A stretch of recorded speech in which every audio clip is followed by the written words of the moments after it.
Bismillahirrahmanirrahim.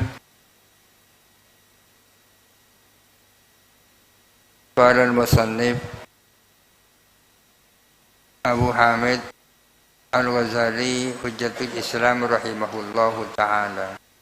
Wa nafa'ana bihi wa amaddana bi asrarihi wa afadhu alaina min barakatihi wa anwarihi wa ulumihi wa nafahatihi fid darin amin.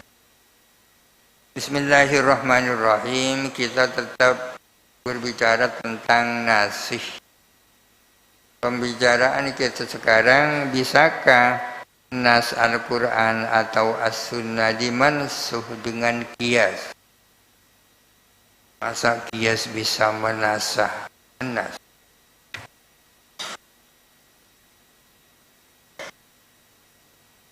Mayoritas ulama mengatakan tak bisa.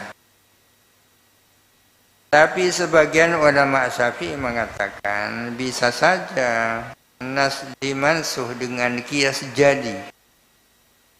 Lalu dipertanyakan apa yang dimaksud dengan jadi itu.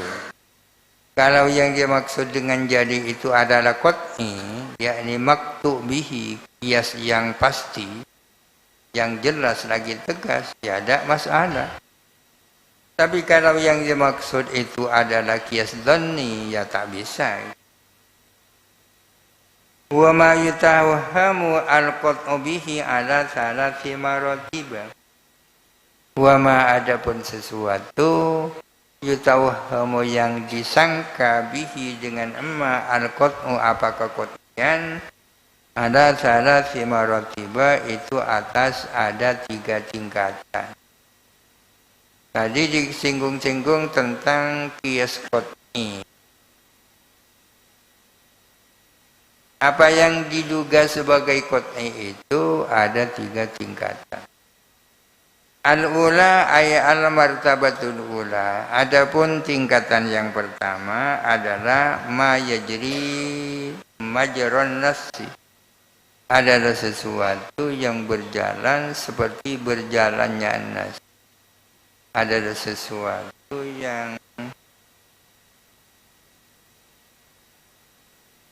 yang berlaku sebagai nas.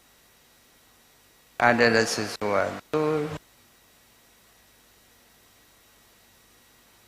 yang berkedudukan seperti nas. Wa awdahu minhu dan bahkan lebih jelas daripada nas. Apa ada nas itu yang jelas, lebih jelas daripada apa ada qiyas lebih jelas daripada nas. Kaqoulihi ta'ala, seperti firman Allah Ta'ala, fala taqul lahuma uffin. Maka janganlah kamu bilang uffin kepada kedua orang tua. Uffin ini kata-kata yang tak baik, misalnya his,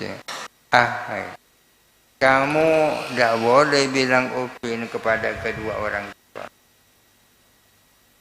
Ayat ini menunjukkan haramnya mengatakan uffin kepada kedua orang tua. Akan tetapi secara qiyas yang diharamkan bukan hanya mengatakan uffin, tapi setiap hal yang menyakiti orang tua seperti memukul. Maka dengan adanya ayat ini bisa dikatakan bahwa memukul orang tua itu juga haram. Fa inna tahrimat darbi mudrakun minhu qat'an. Sesungguhnya memukul orang, haramnya memukul itu dapat difahami daripada firman Allah tersebut secara pasti. Artinya tidak logis ya. Kalau berkata uffin itu haram tapi memukul tak haram kan? Haramnya berkata uffin ini diperoleh dari ibarat, ya, dari bunyi teks. Sedangkan haramnya memukul ini melalui jalan qiyas. Tapi sesungguhnya bukan qiyas, istilahnya dalalatun nasi atau mafhum muwafaqah. Falau kana warada nassun, jikalau datang apa suatu nas biibahatid darbi dengan bolehnya memukul. Lakana hadza nasikhon, niscaya ada apa hal ini adalah menasakh,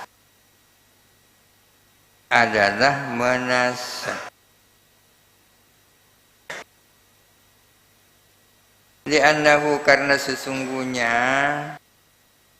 nas yang membolehkan memukul azharu minal mantuq bihi, adalah lebih jelas daripada dari apa yang diucapkan.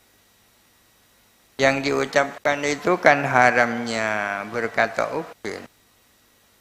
Ayat itu jelas mengharamkan berkata uffin dan diharamkan pula memukul. Kalau kemudian ada nas lain misalnya yang membolehkan memukul, maka nas itu adalah menasah terhadap ayat fala taqul lahuma uffin. Wa fi darajatihi qauluhu ta'ala, dan ialah dalam derajatnya firman Allah tersebut fala taqul lahuma uffin.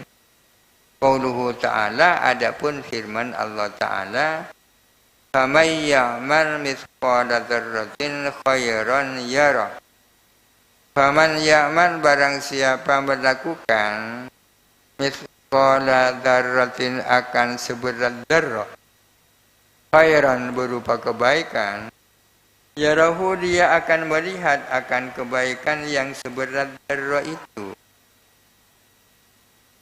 Barang siapa melakukan kebaikan sekecil apapun, seberat dzarrah, seberat biji sawi, dia akan melihat pahala daripada kebaikan itu. Bagaimana kalau kebaikan itu lebih daripada seberat dzarrah? Ya sama saja. Firman Allah Ta'ala ini sama derajatnya dengan firman Allah Ta'ala yang pertama, fala taqul lahuma uffin, fi annama huwa fawqadz dzarrati kadzalika, bahwa sesungguhnya kebaikan yang lebih daripada dzarrah adalah demikian pula. Ini artinya bahwa hukum yang diperoleh dari qiyas lebih unggul, sekurang-kurangnya sama dengan yang diperoleh dari nas. Wa kadzalika qauluhu ta'ala, demikian pula firman Allah Ta'ala, wa warisahu abawahu fali ummihi thuluth fa illam yakun lahu waladun wa warisahu abawahu fali ummihi thuluth. Jikalau orang yang meninggal itu tidak punya anak, kemudian ahli warisnya adalah berupa bapak dan ibu, maka si ibu mendapat sepertiga. Bapaknya berapa? Dari sini diperoleh bahwa bapaknya adalah sisanya 2/3. Bahwa bapak mendapatkan 2/3 itu tak kalah jelas daripada bahwa ibu mendapatkan seperti ar-rutbatu fi anna lil abi as-sulusaini, bahwa ialah bagi bapak adapun 2/3.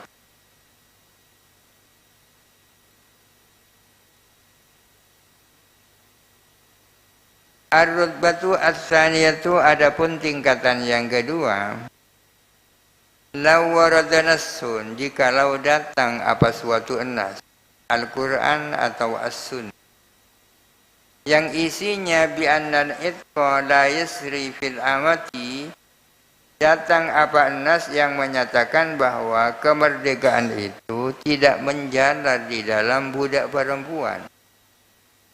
Tsumma warada qauluhu sallallahu alaihi wasallam, kemudian datang apa sabda Nabi sallallahu alaihi wasallam, man a'taqa syirkan lahu fi abdin quwima alaihi arbaq. Man a'taqa syirkan, barang siapa memerdekakan akan bagian yakni nasiban lahu bagi eman, Fi abdin dalam suatu budak. Abdin ini budak laki-laki ya. Kalau amatin budak perempuan. Kuwima maka ditaksir, dinilai alaihi atas man al-baqi apa sisa. Di dalam kitab-kitab fikih kita tahu tentang istilah siroya kan. Kalau ada budak, budak itu menjadi milik berdua, seorang budak miliknya si A dan miliknya si B. Kemudian si A memerdekakan bagiannya. Memerdekakan bagiannya. Apakah bagian si B itu ikut merdeka? Ini persoalan. Kalau si A yang memerdekakan bagiannya itu orang mampu untuk menebus separuhnya yang miliknya si B, maka kemerdekaan yang dilakukan oleh si A itu menjalar. Ini namanya siroya. Menjalar kepada miliknya si B. Siroya. Kalau sekarang ada nas, hadis apa Quran yang menyatakan bahwa kemerdekaan itu tidak menjalar menyangkut budak perempuan.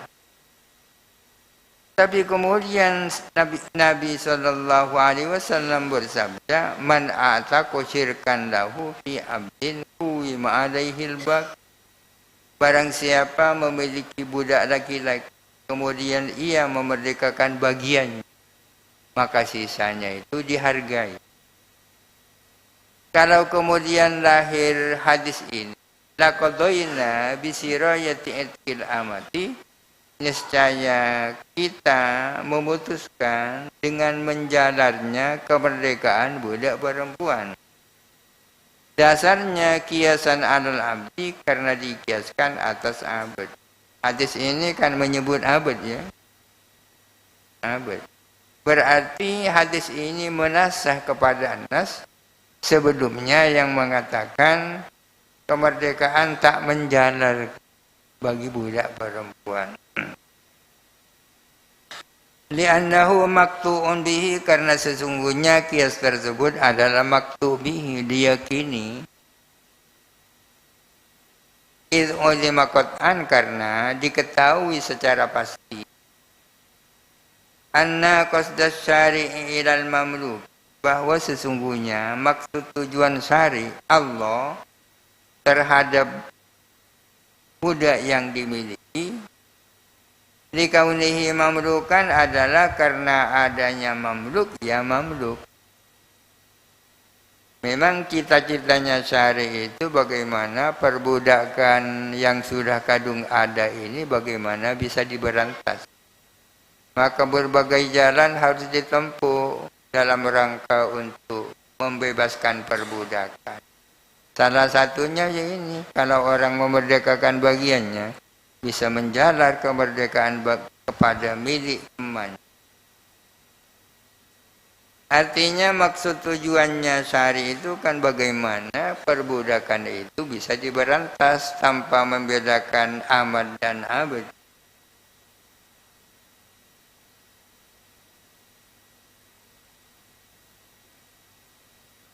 Ar-rutbatus sadisatu wallahu alam. Al-Fatihah.